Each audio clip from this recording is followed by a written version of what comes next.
In today's video, I will walk you through how to use Compare Mode in Google Sheets. Please like and subscribe if this video helps you. To begin, open the spreadsheet that contains the data you want to compare. Next, go to the top menu, click Insert, and select Chart.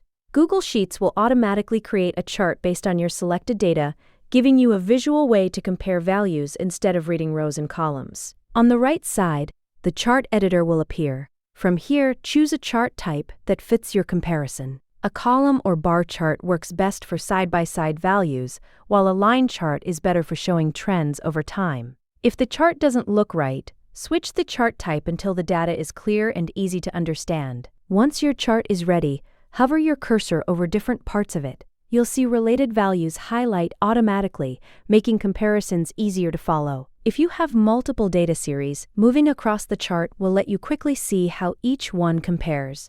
Thank you for watching the video.